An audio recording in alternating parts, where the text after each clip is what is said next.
곡성 읍내에서 차로 10분 거리에 있는 구 곡성역. 1939년 곡성 군민들의 강제 동원이 이루어진 장소로 그날의 모습을 유지하고 있는 역사의 흔적입니다. 그러나 이제는 그날을 직접 겪었던 당시 강제 동원 피해자들 대다수가 세상을 떠나고 있습니다. 그럼에도 여전히 강제 동원 피해자들의 이야기는 현재 진행형입니다. 곡성군 강제 동원 피해자와 유가족의 목소리를 기록해 여전히 끝나지 않은 강제 동원 피해자들의 이야기를 알리고자 합니다.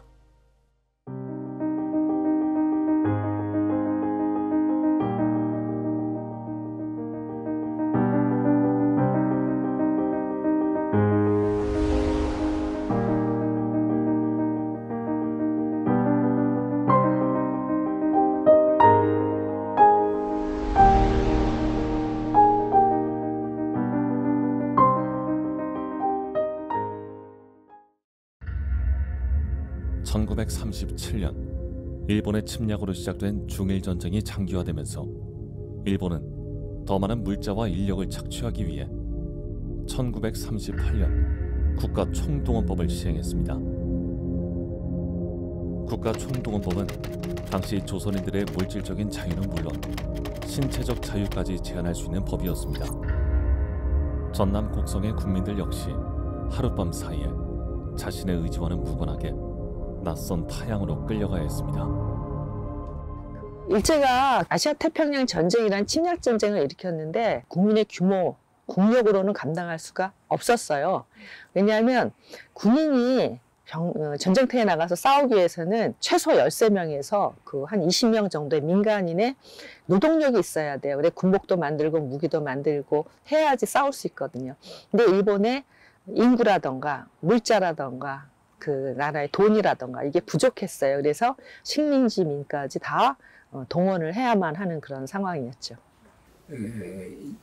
영서 태어나가지고 영서 17세 때 이제 해군 군속으로 제패가 돼. 그냥 그때 데려간 사람을 몰라 버린 사람들이요.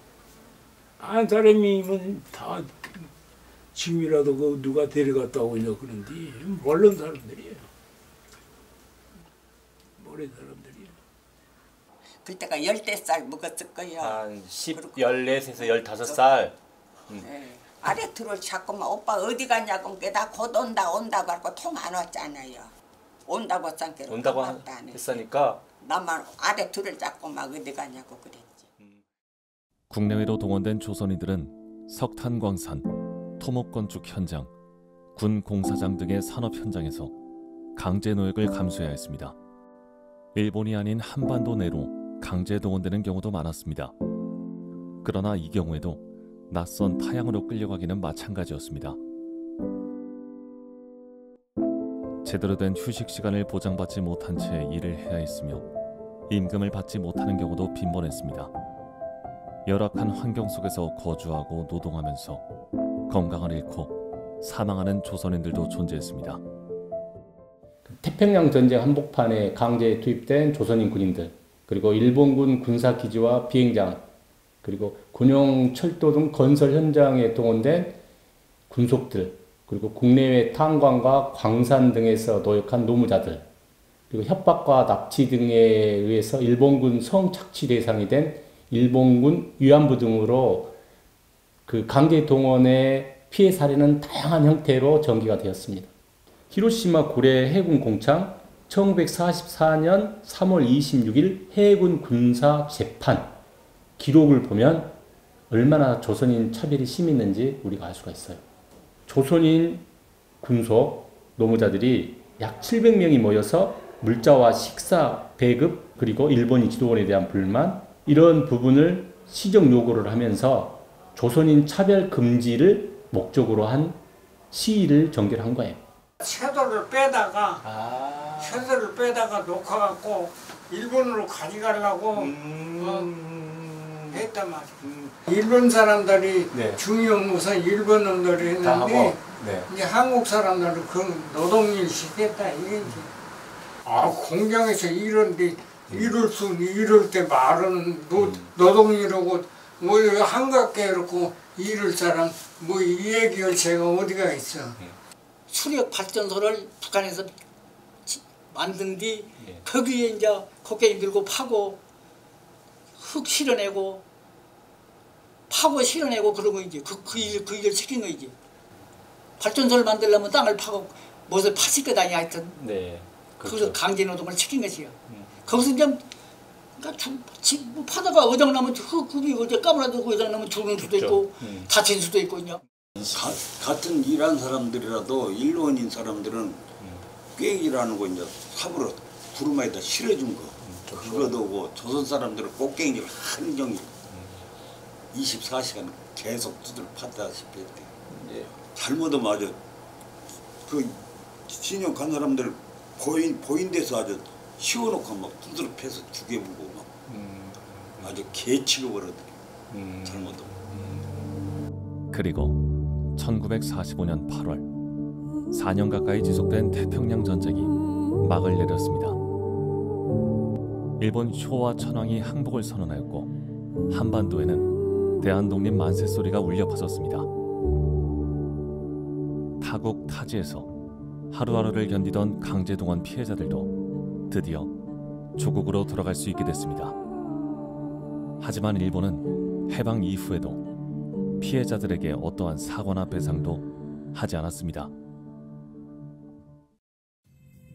1965년 박정희 정부는 광복 이후로 단절되었던 한일 외교 관계를 정상화시키기 위해 한국과 일본 간의 재산과 권리에 대한 청구권을 정리한 한일 청구권 협정을 추진했습니다.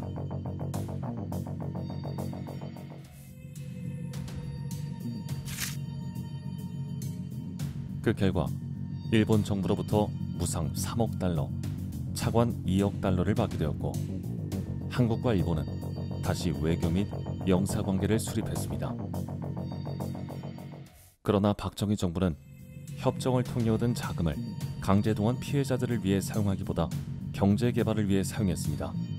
또 일본 정부와 전범 기업으로부터 제대로 된 사과를 받아내는 데에도 실패했습니다. 국내 강제동원 피해자들에 대한 일본 정부의 피해 배상은 전무한 실정입니다. 또한 일본 정부는 일본군 위안부와 식민 지배의 사과문이 담긴 고노 다마와 무라야마 다마를 부정하여 그들의 전쟁 범죄를 왜곡 정당화하고 있습니다. 일본 정부는 강제동원 피해자들에게 진심이 담긴 반성과 사죄를 반드시 해야 할 것입니다. 협정에서 돈은 다다가 국가 발전을 했을지언정 이제는 개인들한테 10분의 1이라도 돌려줘야 되고 이제껏 이제 우리 이 나라가 이만큼 성장을 했으면 그분들 생각으로 돌아봐줘야 할 때가 진즉 지났어요. 그러나 늦었다고는 오늘부터 생존해 계신 분들 그거 빨리 서둘러서 한 분이라도 한 분이 남아 계실지언정 그렇게 국가에서 돌아봐 줘야 되고 잊지 않아야 된다 그 말씀이에요. 그건 진짜 잘못됐다고 생각하죠. 왜냐면 지금 이게 어떻게 보면 뭐 피해 금전적인 그게 중요한 게 아니잖아요. 네. 가장 중요한 게 자기들이 잘못을 했으면 잘못했다고 시인을 해야 되는 거잖아요. 근데 지금 그런 거 없잖아요. 네. 그 일개 가정을 완전히 망가뜨리고 그렇죠. 평생을 육체적인 고통, 정신 고통 속에서 헤매다가 이 세상을 떠나신 분의 지금이라도 국가에서 해줄 수 있는 것이 있다면 불쌍한 영혼이라도 달리게 위해서는 좀 더 많은 도움을 주셨으면 합니다.